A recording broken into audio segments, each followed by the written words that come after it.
llamé El amor del Padre sanará nuestro corazón. Y de ahí vienen los siguientes temas.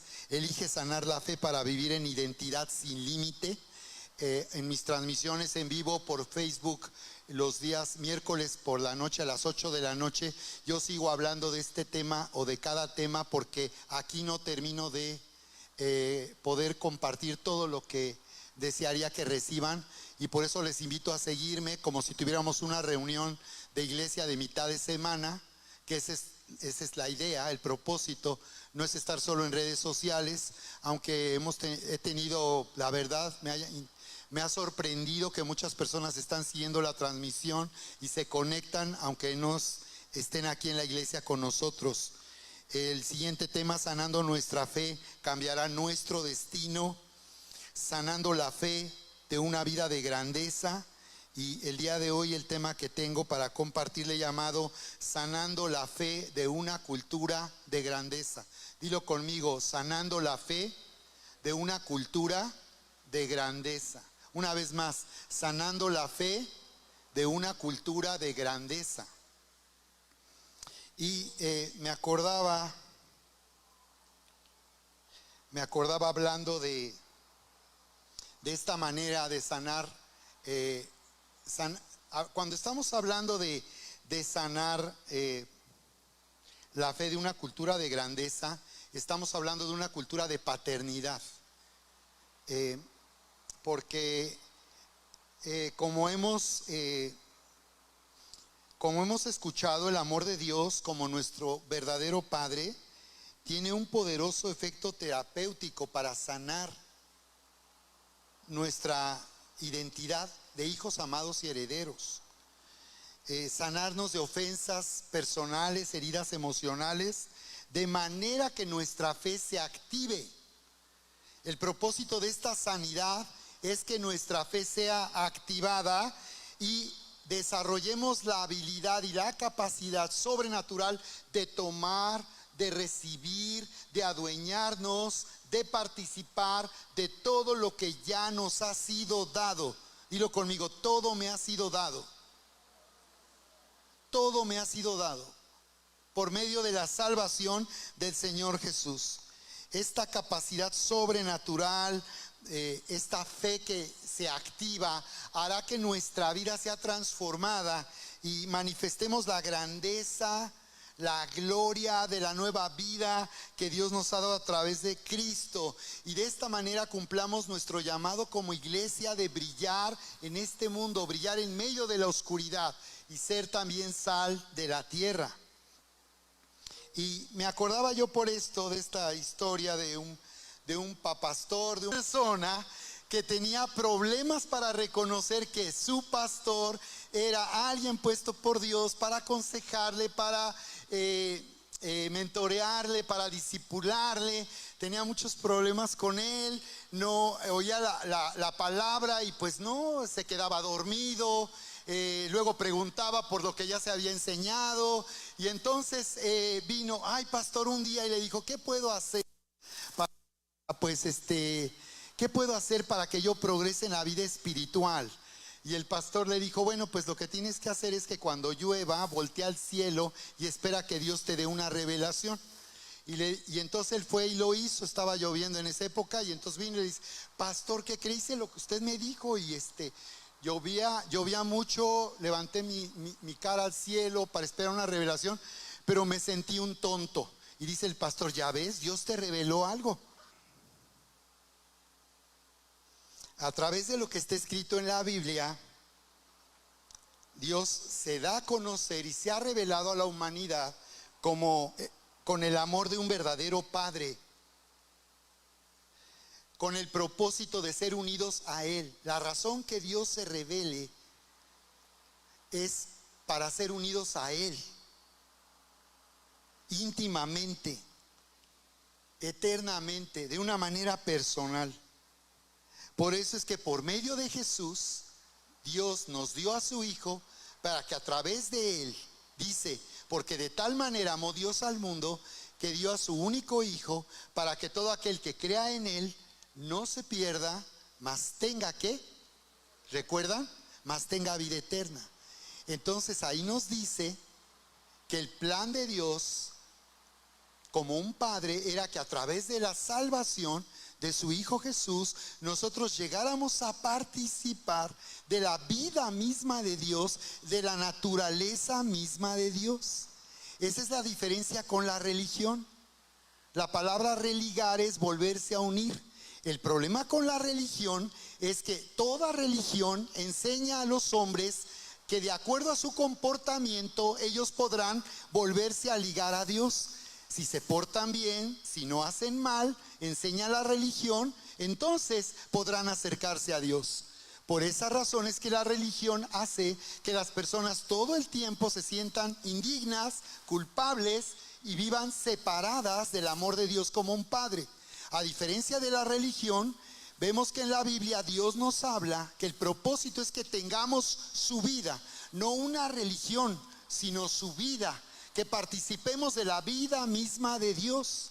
Así que si alguien ha tenido alguna experiencia religiosa, tienes que evaluar esto que estoy diciendo para que entiendas la diferencia. Y lo que Dios te llama a vivir es la increíble experiencia de conocer a Dios, a un Dios vivo que es verdadero y que te hace suyo, te hace su hijo, no porque te dijeron que tú eras religioso o pertenecías a una religión y eso te hizo hijo de Dios. Eso no te hace hijo de Dios.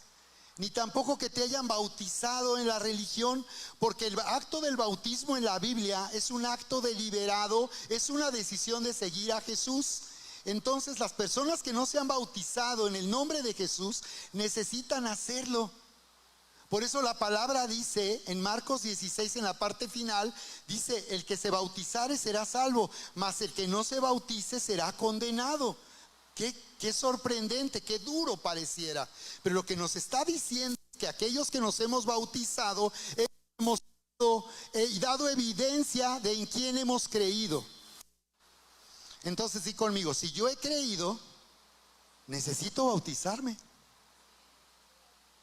Tenemos un curso que se llama Vive sin Límites, donde enseñamos en qué consiste vivir una relación personal con Dios a través de lo que está escrito en la Biblia. Es una poderosa herramienta. Si tú le predicas a alguien y le compartes ese link, no vas a tener que enseñarle, vas a tener solamente que supervisar cómo está recibiendo toda una conferencia sobre este tema. Y después de esta, son 3 sesiones, ahí está en el pasillo el código, donde cualquier persona con su cámara de teléfono puede de ahí ver, entrar a la plataforma donde está en 3 sesiones disponibles este curso, porque el llamado de Dios al conocerle es vivir sin límites, es vivir una vida nueva y sobrenatural. Esta es la vida a la que Dios nos llama, a entrar en el reino de Dios, en donde ya no somos gobernados por nuestras emociones, no somos gobernados por nuestros criterios, nuestra filosofía, ni por nuestra experiencia. Muchas personas viven de acuerdo a su experiencia. Dice la palabra que hemos sido rescatados de la manera vana de vivir que heredamos de nuestros padres. Y habla de que a través de una tradición familiar o religiosa, nuestra vida no ha sido apta para poder vivir esta vida nueva y abundante. En la segunda sesión viene Pasos en una nueva dirección y enseñamos el bautismo. Si alguien necesita informarse adecuadamente en base a lo que dice la Biblia, no una religión, que es el bautismo, necesitas tomar el curso Vive sin Límites. Levanten sus manos aquí. ¿Quién ya se metió y quién ha tomado este curso Vive sin Límites? Levante su mano. Los que no la levanten, pues no hay problema, no los vamos a regañar. Pero lo que quiero que ustedes vean es que somos una iglesia, un lugar donde buscamos que tú vivas la paternidad de Dios. Y en eso consiste, ¿ok? Entonces,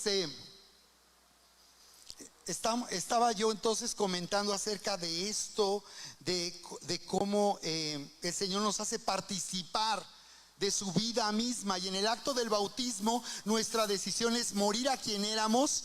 Por eso es que es una sepultura el bautismo. Dice Romanos 6, 1 y 2, lee Romanos, ahí dice que cuando participamos del bautismo participamos de su muerte. Entonces el acto del bautismo es ir a morir ¿a qué? A quien yo era y a quien he sido. Para ser transformados necesitamos dejar de ser las personas que hemos sido siempre. Entonces, la vida en Cristo no es una reforma, no es agregar a quien tú eres algo, esto. No es agregar algo, no es poner algo más, no, es hacer que tú nazcas de nuevo y mueras a quien tú eras y dejes de ser tú para ser transformado en la persona que Dios nos ha llamado a ser y a vivir. ¿De acuerdo?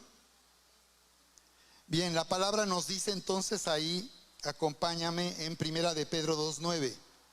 Dice, mas vosotros sois linaje escogido.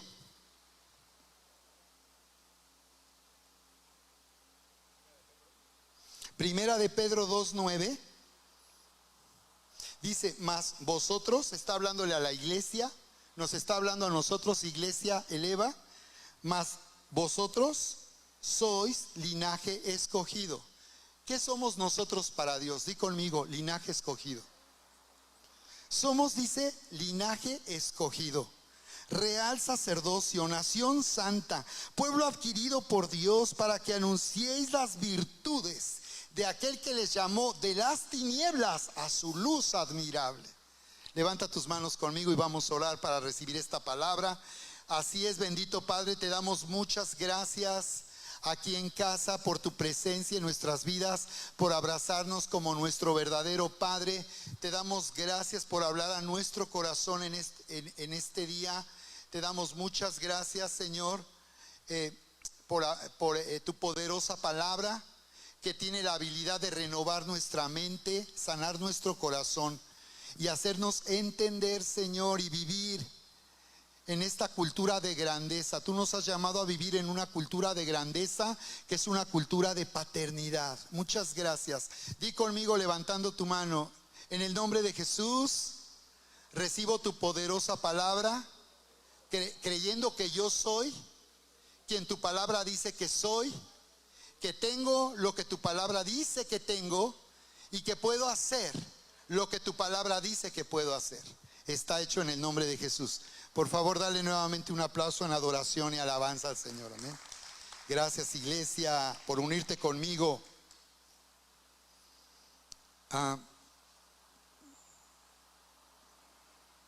La cultura de grandeza, familia, es una cultura de paternidad. El Señor nos ha llamado a participar de su gloria. Es la gloria de Dios, la gloria del Padre. Porque como el Padre son los hijos. ¿Recuerdan? Ahí en Juan, en el Evangelio de Juan nos habla de del nacer de nuevo y haber sido engendrados por Dios. Ahí en Juan 1:11 y 12, ¿recuerdan? Cuando nos dice, a lo suyo vino, mas los suyos no le recibieron. Mas los que le recibieron, los que creen en su nombre, les dio potestad. No a los que nacieron en este mundo, no. Los que le recibieron, los que creen en su nombre, los que decidieron, tomaron la decisión de recibir este poderoso anuncio del evangelio. La palabra en el griego evangelión, buena noticia. La buena noticia de Jesucristo. Que de tal manera amó Dios al mundo que nos dio a su Hijo para que todo aquel que cree en Él no se pierda, mas tenga ¿qué? Vida eterna. Entonces nos está diciendo, mas a todos los que le recibieron, a los que creen en su nombre. Y luego dice el verso 13, los cuales no son engendrados. Di conmigo, engendrados. Engendrados, de la palabra genes, genética, naturaleza. Dice la Biblia que nosotros al nacer de nuevo, al recibir a Jesús y creer, hemos nacido de nuevo porque tenemos la misma vida de Dios, su naturaleza. Dice que fuimos engendrados. ¡Wow! Engendrados. Dice, los cuales no son engendrados de sangre, ni de voluntad de carne, ni de voluntad de varón, sino de Dios. Dice que al nacer en este mundo, la causa de nuestro nacimiento no es biológica. No nacimos de sangre solamente, desde luego nacimos por causa de nuestros padres, pero dice que no es una causa biológica, ni es tampoco causa de que alguien quería tener un hijo. Tampoco es por eso que nacimos en este mundo. Dice que en realidad nosotros fuimos engendrados por Dios, lo cual quiere decir que lo que Dios hizo es llevarnos de esta condición humana, biológica, a un destino eterno. ¿Por qué? ¿Para qué? Porque Él quiere tenernos con Él por toda la eternidad y nos ha hecho suyos a través de la salvación de Jesús. Compró nuestra vida, fuimos redimidos, lo cual quiere decir que Él compró, que Él dio a cambio de nosotros, que estábamos perdidos, íbamos a ser destruidos por toda la eternidad. Él compró nuestra vida a través del sacrificio y la salvación de Jesús, para hacernos suyos. ¿Para qué? Para tenernos con Él por toda la eternidad. ¿De acuerdo? Entonces la cultura de grandeza es una cultura de paternidad. Hemos sido engendrados por Dios, el Padre. Y es necesario enseñarles, familia, enseñarles, iglesia, a identificar la cultura que Dios nos ha dado como iglesia Eleva. Esta es una iglesia para toda la iglesia. Esta es una cultura que toda iglesia local necesitaría identificar. Todo pastor y todo aquel que sirve a Dios debería de preguntarse: ¿cuál es la cultura de Jesús? La cultura de Jesús es una cultura de grandeza, de paternidad, y es una cultura del reino de Dios.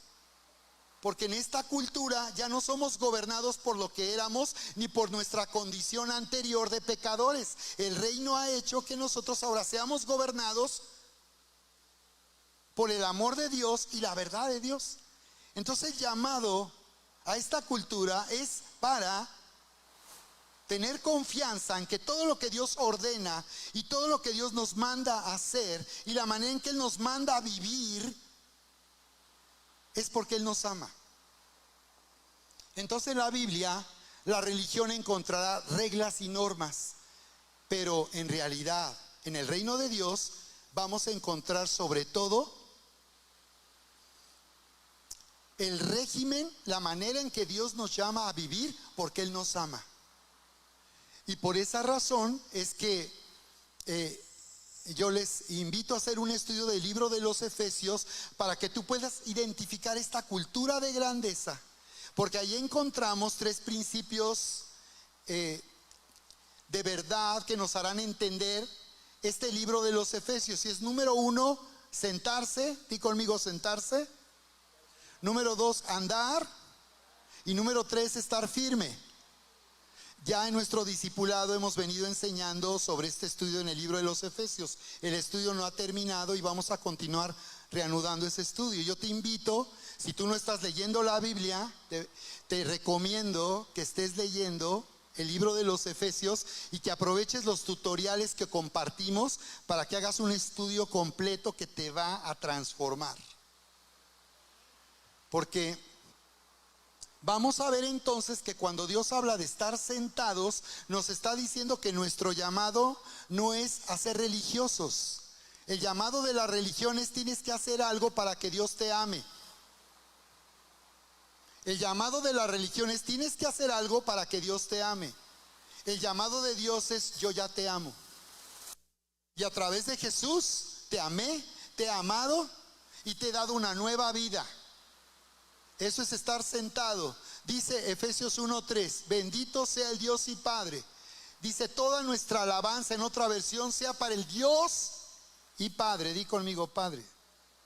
El Dios y Padre, dice, de nuestro Señor Jesucristo, que Él nos bendijo con toda bendición espiritual en los lugares celestiales en Cristo. Dice que todo bien que nosotros podemos disfrutar en esta vida solo es posible en el plano espiritual. Dice que ya Dios nos bendijo. Cuando oramos, no oramos para que Él haga algo. Cuando oramos, y a ver Dios qué puede hacer en mi situación. Pero cuando entendemos esto, oramos no para pedirle a Dios que haga algo. Oramos reconociendo lo que ya Él hizo. Y cuando uno ora en verdad, porque orar no significa que alguien esté realmente conectado con Dios, ni que esté haciéndolo de la manera adecuada. Santiago nos advierte de no orar inútilmente, vanamente. Y dice, ustedes no reciben porque no piden. Y cuando piden, piden mal. Entonces lo que tenemos que redefinir es cómo estamos acercándonos a Dios, qué esperamos de Dios, porque Dios te ha llamado para que vivas como su hijo amado, no para que andes por tu cuenta a ver cómo le haces y por la experiencia que tienes dices, no, yo ya sé cómo resolver mi situación. Pero Dios te ha llamado a que tú vivas una vida nueva y abundante. Entonces Dios te ha llamado a vivir disfrutando de todo lo que ya se hizo. Desde la creación Dios nos muestra el diseño. ¿En qué día el hombre fue creado por Dios?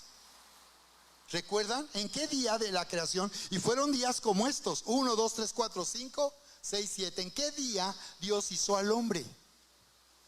Primero dijo, en el principio Dios creó los cielos y la tierra, Génesis 1 y 1. Y luego el verso 2 dice algo extraño: la tierra estaba desordenada y vacía. ¿Cómo? Si Dios hizo los cielos y la tierra, ¿por qué en el verso 2 ahora resulta que la tierra estaba desordenada y vacía? Dios, algo pasó entre el verso 1 y verso 2 que hizo que la creación se arruinara. Y entonces dice que el Espíritu de Dios se movía sobre las aguas, en ese vacío y oscuridad. Oscuridad porque la creación estaba separada de Dios, y vacío porque Dios no estaba ahí. Y así estábamos nosotros cuando dice, ajenos al mundo, sin esperanza, ajenos a Dios, sin esperanza en este mundo. Ajenos a Dios y sin esperanza en este mundo. Pero ¿qué dice? Que el Espíritu se movía. Igual como estábamos en el mundo, sin Dios y sin su presencia. Pero dice que entonces Dios dijo, sea la luz, y fue la luz. Y vemos que más tarde Dios crea el sol, la luna y las estrellas. Entonces, ¿de qué luz está hablando ahí? No es la luz del sol, ni de la luna, ni de las estrellas. Está hablando de su presencia misma, que estaba ausente en la creación, y Él regresa y nuevamente interviene y entra en la creación. ¿Qué sucedió? Es otro tema muy interesante. Hubo una creación antes de Adán. ¿Qué pasó ahí? Pero quiero que veas cómo Dios hizo todo en un plano espiritual. Por eso es que toda bendición espiritual es lo que determina nuestra situación. Por eso Dios nos llama a crecer en la vida espiritual. Por eso Gálatas 4, 1 y 2 dice que aquellos que no están creciendo ni están progresando, si tú tienes 1 año, 2 años, 5 años, si estás donde estás, quiere decir que no estás progresando. Y no estás progresando porque no estás tomando la convicción de crecer en la vida espiritual. Y aunque nosotros tengamos tantos años de experiencia en la vida espiritual, hemos dejado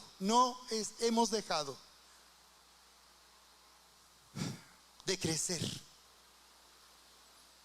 No hemos terminado de ser perfeccionados. El día que alguien ya no necesite crecer, es porque cree que está ya completo, ya no necesita nada más, ya sabe todo, ya vivió todo en la vida espiritual. No es así en realidad. Estamos siendo todavía al día de hoy perfeccionados. Y no se trata de tener información de la Biblia, porque pues alguien puede tener mucha información de la Biblia, pero eso no quiere decir que su vida esté siendo transformada. Entonces, nuestra cultura aquí no es para llenarte de información de la Biblia. Hay muchos recursos para llenarte de información de la Biblia. Esto es para que tu vida sea transformada. Y esto ya es delicado, porque solamente aquí en esta casa tú vas a recibir eso. No te lo van a decir en otro ministerio ni en otro lugar. Eso es en casa. Y por eso necesitamos identificar la cultura que Dios nos ha dado en casa. Y estoy describiendo que esto está para todos. Esto no solo para nosotros. Esto que estoy diciendo está en la Biblia para toda iglesia. No es que en esta iglesia me gusta así y en esta iglesia ya no. Hay un parámetro, hay un patrón que Dios quiere que toda iglesia siga. Nosotros, en ese sentido, amamos tanto la palabra que para nosotros lo más importante no es tener información de lo que dice, sino vivir y hacer lo que el Señor ha declarado. ¿De acuerdo? Entonces es necesario enseñarles a identificar, familia, la cultura de Dios, la cultura que Él nos ha dado como iglesia eleva, es la cultura de Jesús. Y nuestra cultura se identifica con un código, es un código de identidad. Y es pasión, gracia, creatividad, excelencia y honor. Dilo conmigo otra vez. Pasión, gracia, creatividad, excelencia y honor. Esto que está en un lienzo, deseamos, Erika, yo y mi familia, que esté en tu corazón escrito. Erika muchas veces me ha dicho, necesitamos enseñar en casa el código de cultura para que permanezcas, para que no sufras pérdida, porque esto requiere permanecer. Y cuando alguien no permanece, ha sufrido pérdida. Entonces, Dios nos ha llamado a vivir en pasión, una fuerza profunda que impulsa y motiva más allá de la razón. ¿Cuál es esa fuerza profunda que impulsa y motiva? ¿De dónde es esa fuerza? ¿Qué fuerza es esa? Es el Espíritu Santo, dice Ana Mari. Sí, el amor de Dios, el Padre, es un fuego que se ha encendido y nunca se va a apagar. Y el Espíritu hace que sea una realidad que vivamos el amor de Dios. Por eso el Espíritu nos hace adorar, nos hace sentir la necesidad de buscar a Dios, buscar su presencia, de orar, porque lo que Él quiere es que tú vivas en ese fuego de su amor que nunca se va a apagar. Nosotros enseñamos a las parejas que se van a casar, como Alex y Charis, Vania y Omi, y las parejas que antes hemos ministrado, a identificar el amor, el fuego que viene de este amor que no se apaga. Lo que en realidad necesita toda pareja que se va a casar es ser discipulada y enseñada a vivir en esta cultura de la pasión. Dios nos ha llamado a vivir en la pasión, en el fuego del amor que no se apaga. Las personas que no han podido permanecer en un matrimonio y que se han divorciado y que lo que necesitan entender es que esa unión Dios la diseñó para que estemos conectados con Él. Y toda pareja que no se conecta con Dios, entonces no podrá disfrutar, estará sufriendo la pérdida de no vivir en la pasión de Dios. Y bueno, yo les decía que el libro de los Efesios son sentarse, andar, estar firmes. Tú verás cómo te empieza a hablar de andar. ¿Cómo ando de tiempo para que me ayude? Ay, gracias, ok. Si tú ves en Efesios capítulo 2, en el verso 10, nos comienza a hablar de andar. Cuando nos habla de andar, nos está diciendo la manera de vivir, la cultura de Jesús. La cultura de grandeza consiste en que mi vida represente a Dios, el matrimonio represente a Dios, la familia represente a Dios, y todas nuestras relaciones personales nosotros podamos representar a Dios. Representar significa volver a presentar, que a través de la forma en que vivimos en la familia, en el matrimonio, los hijos con sus padres, los padres con sus hijos, y en todas nuestras relaciones de negocios, de trabajo, nosotros vamos a representar, vamos a hacer que este mundo que está en oscuridad vea a través de nuestra manera de vivir que ahí está Dios. No significa que seamos perfectos, no significa que ser cristiano significa que entonces ya no hay fallas, no hay defectos. Quizás algunos se decepcionen de ver cómo son en realidad los cristianos, pero lo que está Dios diciendo es que está destinado, di conmigo, destinado, Él nos ha destinado. El plan de Dios es que lleguemos ahí. De donde estábamos, lleguemos ahí. Entonces, es pasión. Número 2, gracia. Un regalo que inspira, ¿qué?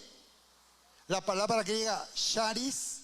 Un regalo que inspira gozo y dulzura, la esencia de la bondad de Dios manifestada. Nos define así. Que me encantó qué bueno que Erika ha hecho que todo esta escenografía permanezca.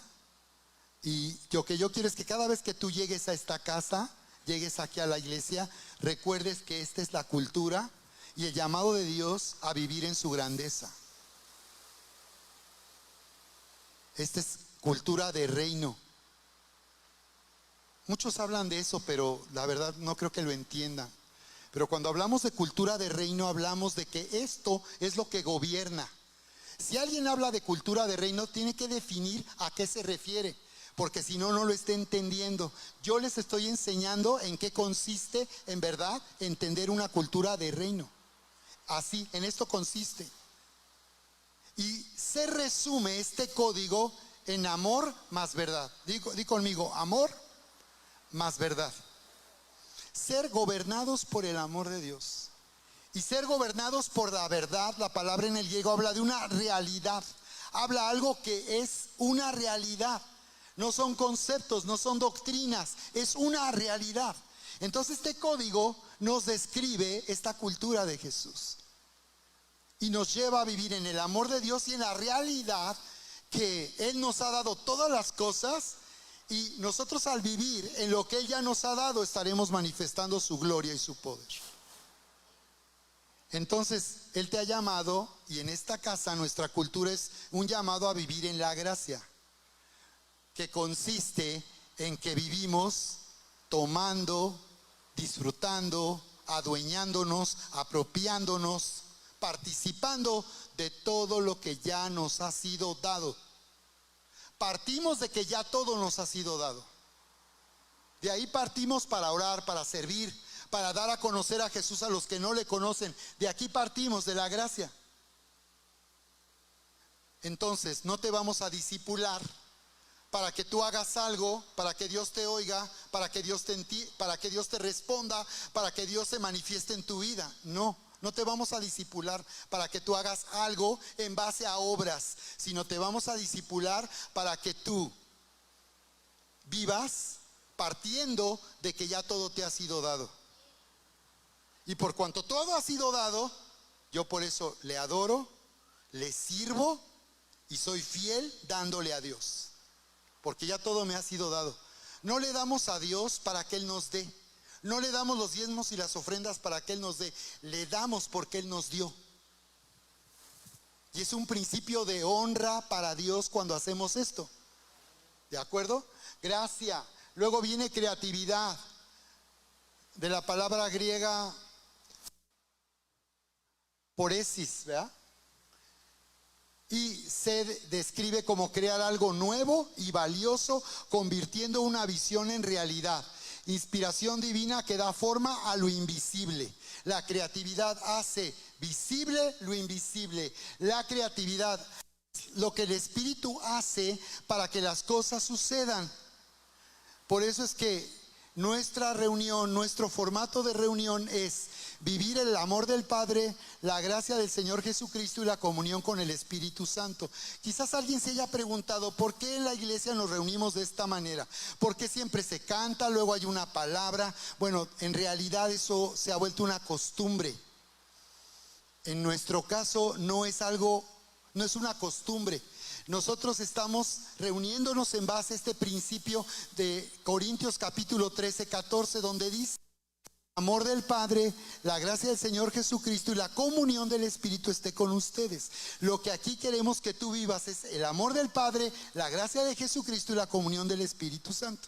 Hay unos que tú te vas a encontrar iglesias donde se puede estar viviendo el amor del Padre, pero no la gracia. Podrás encontrar iglesias donde se esté viviendo en el amor del Padre y se hable de la gracia, pero no están en la comunión del Espíritu. no están en la expectativa del mover sobrenatural del Espíritu Santo. Si yo escucho de un profeta, yo quiero irle profetizar también. Porque cuando nosotros predicamos proféticamente. Aquí predicamos proféticamente, enseñamos proféticamente, pero eso es otra cosa. Aparte está profetizar. Y yo les voy a mostrar en nuestro discipulado un video de un avivamiento que ocurrió en el norte de la Argentina a través de un ministerio que nosotros conocemos y que era una iglesia como nosotros. Y el pastor acaba de inaugurar un estadio con capacidad para 20,000 personas. Y cuando oyeron esa palabra, era un grupo como este. Y entonces muchos piensan, no, pues, pero es que es creatividad.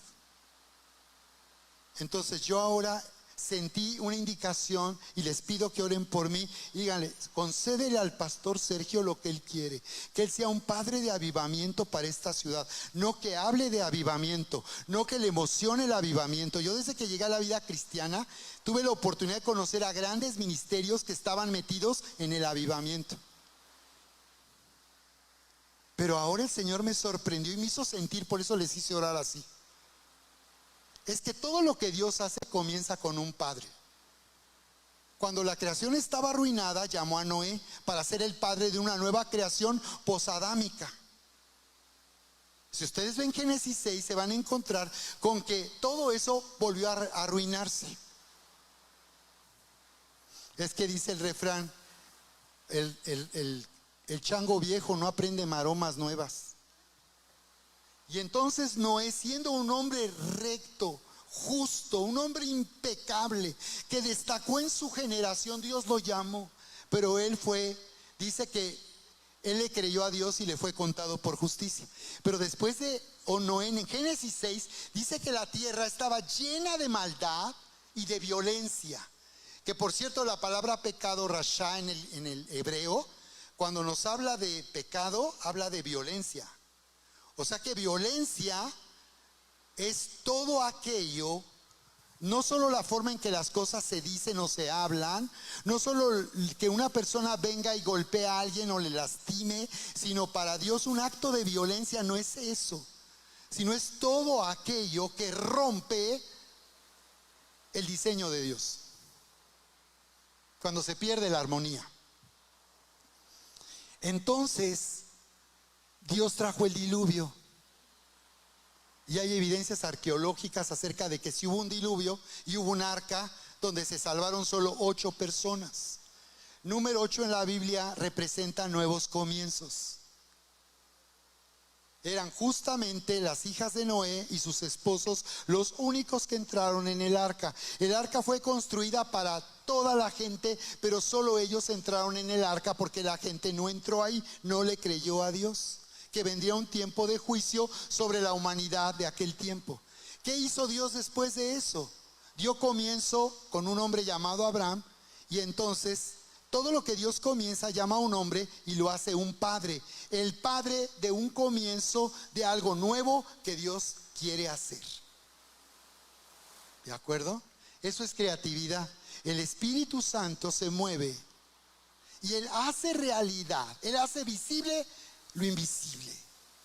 El Espíritu Santo no podría hacer nada a nuestro favor si Jesús no nos hubiera salvado. Él no podría prosperarnos si Jesús no se hubiera hecho pobre siendo rico para que nosotros con su pobreza seamos enriquecidos. Es el Espíritu Santo quien se encarga de hacer que las cosas sucedan a través de nosotros. Por eso el crecimiento espiritual consiste en que tú desarrolles una relación íntima, personal con el Espíritu Santo. No es orar porque hay que orar. Es que cuando tú entras en esto, en esta forma de entender la vida espiritual, ya no te sientes mal si no oraste, porque te sientes culpable. Más bien ya dejas de sentirte mal porque todo el tiempo estás orando. Y te has dado cuenta que Dios a través de ti va a manifestarse creativamente para hacer visible lo invisible y hacer realidad aquello que ya nos ha sido dado por medio de Cristo Jesús. Entonces todo lo que ya se nos dio falta que se haga realidad. Tú tienes un cheque en las manos. Quiero que veas tus manos, ahí hay un cheque en blanco. Y dice, y es personalizado, no dice al portador, dice Moisés Pinete García. En la iglesia es Moisiete, porque Moisés es número de hombre, Moisiete. Que ya no les dije, ¿verdad? El hombre fue hecho al sexto día. Cuando el hombre existió, en el día 7, todo estaba hecho. Ese es el diseño de Dios. Todo estaba hecho.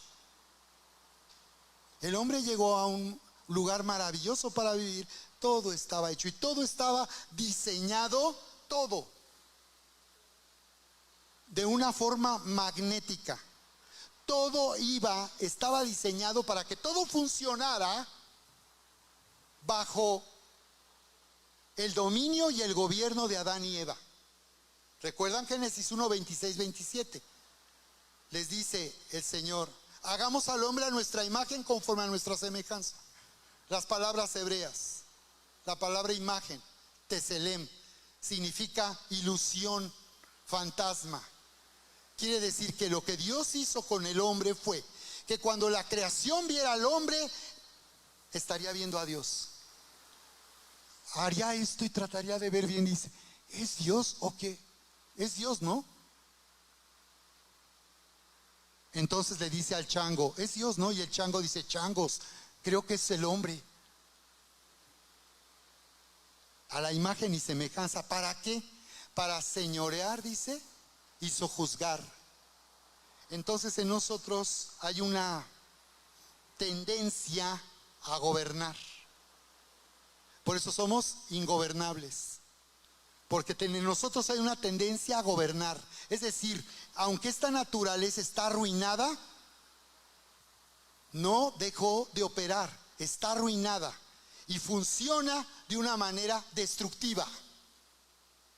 Entonces yo hago lo que yo quiero y a mí nadie me va a decir qué voy a hacer con mi vida, porque entonces eso es destructivo. Porque entonces ahí es donde el hombre sigue su propio camino y va siendo destruido. Y nuestra experiencia en la vida es que más, todo el tiempo que estuvimos lejos de Dios y anduvimos por nuestra cuenta, todo se echó a perder. Lo echamos a perder. Entonces, conclusión, Dios va a través de su paternidad. Él va a sanar la fe de una cultura de grandeza, que consiste en dejar de vivir en una cultura destructiva. La cultura de este mundo es una cultura de conflicto, de pleito, de contienda, de ofensas personales y heridas emocionales. Por tanto, es una cultura de deshonra. La forma en que este mundo destruye a las personas es a través de la deshonra. Por eso Dios viene a sanar paternidad en nuestra vida. Porque lo que tú viviste en tu familia y en tu paternidad pudo haberte lastimado de alguna manera. De alguna manera. Y lo que sucede con eso es que eso es lo que moldea nuestra identidad. Lo que moldea nuestra identidad.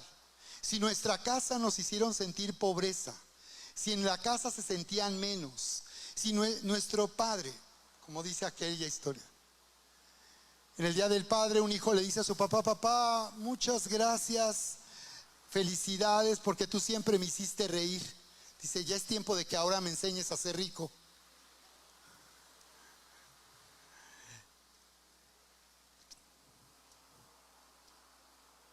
En conclusión, entonces,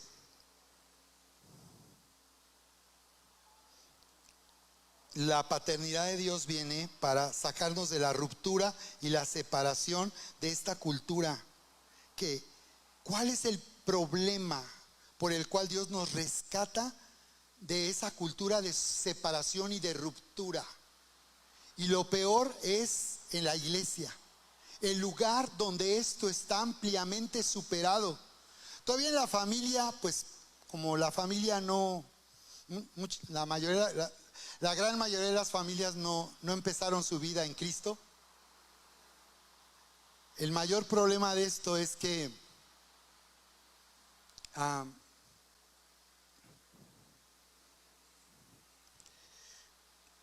lo que esa ruptura y separación hace es lastimar nuestra verdadera y nueva identidad de hijos amados. El problema de la ruptura y la separación es que nos derroca. Di conmigo, derrocar. Derrocar significa que tú estás en una autoridad, tienes una corona y te bajan de ahí. El problema de la ruptura y la separación, que en la familia es muy habitual y todo el tiempo se sufre, en la iglesia debería estar grande, ampliamente superado. Y sin embargo en la iglesia no está superado. Porque cuando alguien se separa de una iglesia, eso es ruptura. Cuando alguien se separa de más inconforme o en desacuerdo, eso es ruptura y separación. Y lo que trae eso, ruptura y separación, es deshonra. La razón de la sanidad es porque Dios nos lleva a empoderarnos. Cuando nosotros somos sanados y ya el pasado deja de determinar nuestro valor, quiénes somos y cuánto vale nuestra vida, entonces lo que Dios hace es llevarnos a autoridad y nos empodera. Entonces por esa razón